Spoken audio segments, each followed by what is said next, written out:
भारत में एक ऐसे सांप की प्रजाति भी पाई जाती है जिसका नाम रसल वाइपर होता है। इसके काटने के बाद ये सांप उस जगह से भाग जाता है, चला जाता है। लेकिन एक कहानी सामने आती है जिस कहानी में एक शख्स सोया हुआ है और सांप उसके ही बाजू में बैठा हुआ है और बताने वाले बता रहे हैं कि सांप ने 10 बार उसको काटा है और काटने से उसकी मौत हो गई है। वो बोल नहीं रहा है, चाल नहीं रहा है। उसके बाद उस वीडियो को सोशल मीडिया पे वायरल किया जाता है। लेकिन जब बाद में पुलिस इसकी जांच करती है तो जो सच्चाई सामने आती है वो सुनने के बाद हर कोई हैरान हो जाता है कि कोई सातिर से सातिर आदमी ऐसे कैसे सोच सकता है, ऐसे कैसे इतना नीचे गिर सकता है, जिस इस कहानी में भी यह हुआ था।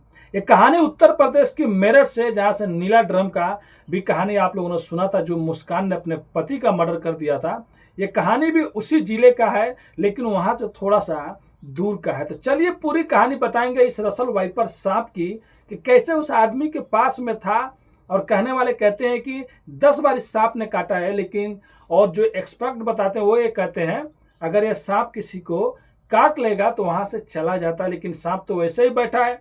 सांप खुद गवाही दे रहा है कि पुलिस आएगी तभी मैं यहाँ से जाऊंगा, नहीं तो झूठ मूठ के लोग मेरे को यहाँ पे फंसा देंगे। तो चलिए पूरी घटना को इस कहानी के माध्यम से जानने की कोशिश करते हैं। तो नमस्ते, आदाब, सत श्री अकाल। आज की जो सच्ची घटना मैं आप लोग को सुनाने और बताने जा रहा हूँ, ये घटना उत्तर प्रदेश का जिला मेरठ का है। थाना बहसुमा क्षेत्र का जो गांव है वो अकबरपुर होता है। बात 14 अप्रैल 2025 की सुबह सुबह 5 बजे की है, जब एक आदमी होता है जिसका नाम अमित कश्यप होता है। उम्र 25 साल होता है। वो सोया रहता है, 5-6 बजने वाला रहता है। तभी उसका बड़ा बेटा आता है और अपने पापा को जगाने लगता है। लेकिन जगाते जगाते जैसे उसके ऊपर का जो कंबल साल रहता है वो खींचता है तो देखता है कि उसके बाजू में एक सांप बैठा है, उसके हाथ के बाजू में।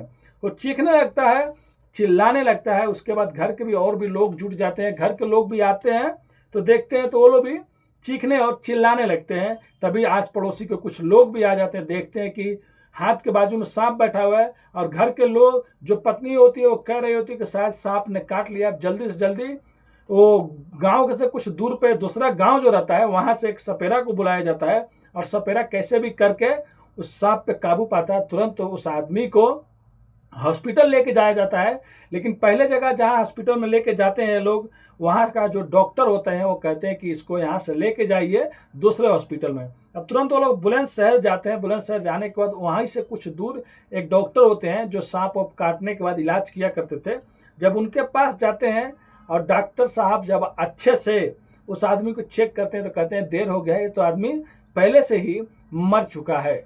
लेकिन वो डॉक्टर साहब ये भी कहते हैं कि इसको सांप के काटने से इसकी मौत नहीं हुई है। और इसी बीच किसी ने पुलिस को फोन कर दिया। अब पुलिस तुरंत घर पहुंचती है और घर पहुंचने के बाद उस लाश को, अमित कश्यप की लाश को कब्जे में ले लेती है। और लेने के बाद कहती है कि अब इसका पोस्टमार्टम होगा और जो भी सच्चाई है सामने आएगा।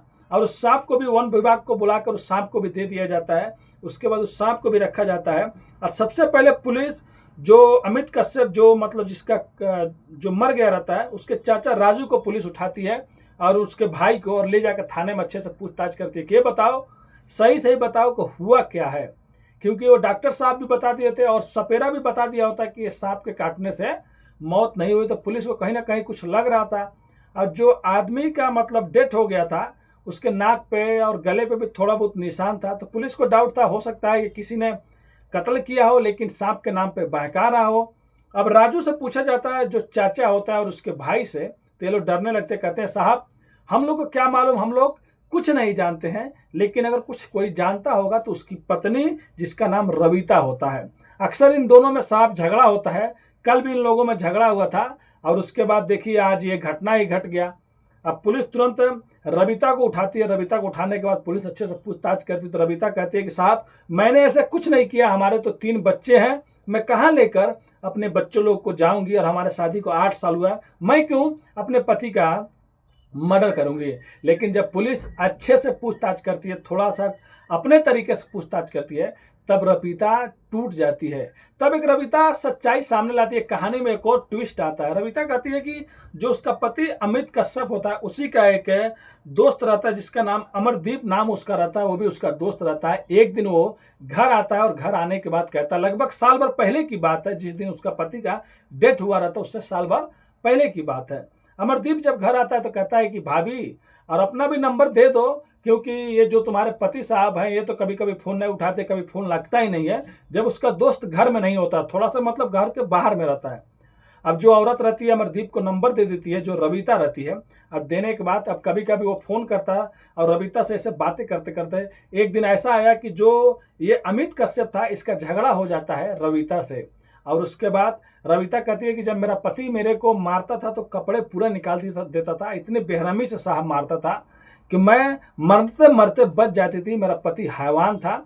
लेकिन उसके बाद एक दिन जब ये मार खा के पड़ी हुई थी, जब इसका पति बहुत बेरहमी से मारा होता है, तभी अमरदीप फ़ोन करता है। उससे पहले भी अमरदीप उससे बात किया करता था, लेकिन उस दिन जब फ़ोन पे बात करता है तो रबीता की बातें आवाज़ें धीरे धीरे निकलती है। तो कहता है कि क्या हुआ भाभी, कुछ हुआ है क्या?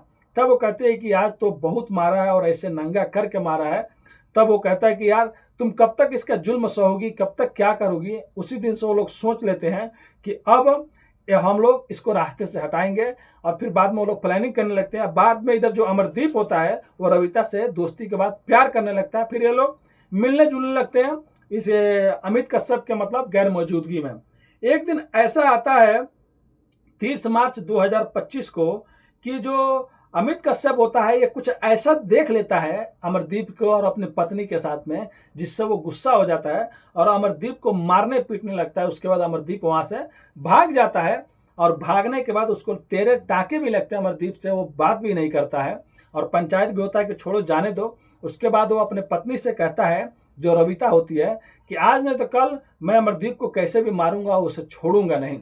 उसके बाद वो हम अपनी पत्नी से भी कहता है कि तुम मेरा साथ देना, तुम साथ दोगे तो भी मैं उसे मार पाऊंगा। ये सब पुलिस के सामने रबीता गवाह दे रही थी, मतलब गवाही दे रही थी।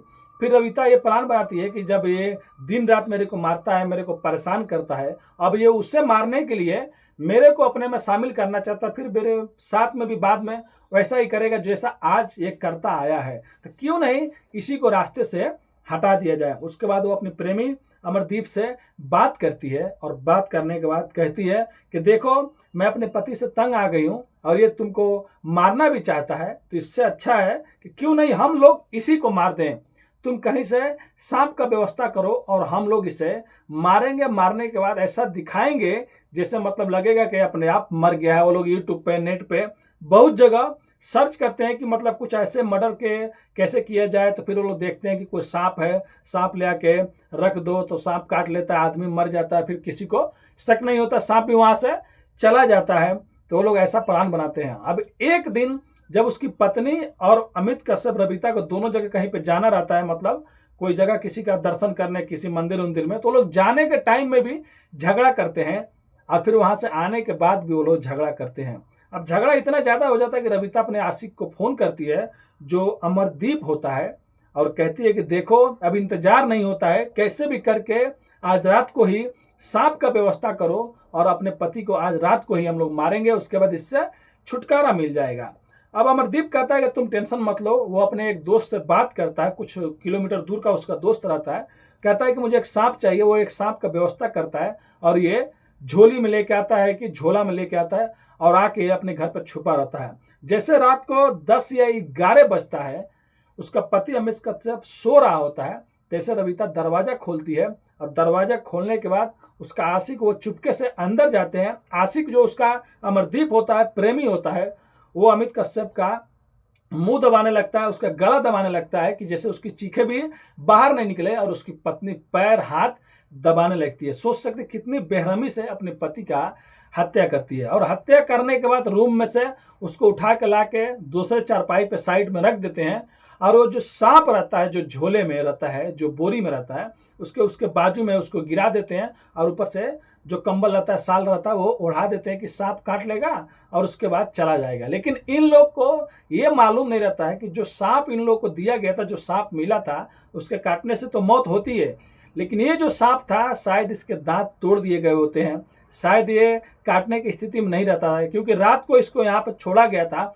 और वो सुबह तक वैसे को वैसे वहीं पर पड़ा हुआ था। क्योंकि सांप भी सोच रहा था कि मैं अगर यहाँ से चला जाऊँगा तो शायद मेरे ऊपर इल्ज़ाम लग जाएगा, इससे अच्छा है कि भाई मैंने काटा नहीं है तो मैं यहीं पर रहूँगा, पुलिस आएगी और खुद पुलिस पानी का पानी दूध का दूध करेगी। होता भी यही है, सांप ने काटा ही नहीं रहता है और सांप के साथ पहले से ही दांत टूट गए होते हैं। उसके बाद उसको लिया के वन अधिकारी लोग लाकर जंगल में छोड़ देते हैं और उसकी प्रेमी जो अमरदीप होता है और पत्नी रविता को हिरासत में यानी कि गिरफ्तार कर लेते हैं। तो सोच सकते हैं पत्नी का कितना बड़ा साजिश, कितना बड़ा माइंडेड क्रिमिनल माइंड की है। अपने पति को मारने के लिए यूट्यूब पर सर्च करती है, उसके बाद गला घोट का मर्डर करती है, पोस्टमार्टम में भी यही निकलता है और उसके बाद वो सांप को दिखाती है कि हमसे मतलब बच जाएंगे और हम लोग को जेल भी नहीं होगी। अब रविता को सोचना चाहिए था, उसका पति तो अब दुनिया से चला गया, इसने अपने पति का हत्या कर दिया और ये भी अभी जेल में जिंदगी भर सड़ेगी, लेकिन अब इसके बच्चे लोग को क्या होगा। इसीलिए कुछ भी गलत काम करने से पहले 1000 बार सोचिए अपने आगे पीछे कि आपके जाने से किसको कितना नुकसान होगा, सामने वाला है तो उसको कितना नुकसान होगा। अगर वो चाहती तो पुलिस कंप्लेन या कुछ भी करके उसका पति उसको मारता था तो शायद पुलिस का हेल्प लेती तो कुछ होता जरूर, उसे छुटकारा भी मिल जाता, वो अपने आशिक के साथ में रह भी सकती थी। लेकिन उसने ये सोचा कि अपने पति को ही रास्ते से हटा देती हूँ और आज वो लोग जेल में सड़ रहे हैं और बेचारे बच्चे लोग को क्या कहेंगे, वो लोग जहाँ भी रहे खुश रहे, ऊपर वाला है उनको देखेगा। तो ये कहानी सुनाने का उद्देश्य किसी का भी दिल दुखाना नहीं है, बस आप लोगों को जागरूक और सचेत करना अपनी कहानियों के माध्यम से। तो मिलते हैं नेक्स्ट वीडियो में फिर से कुछ सच्ची कहानियों के साथ। अभी के लिए अलविदा लेते हैं आप लोगों से, धन्यवाद।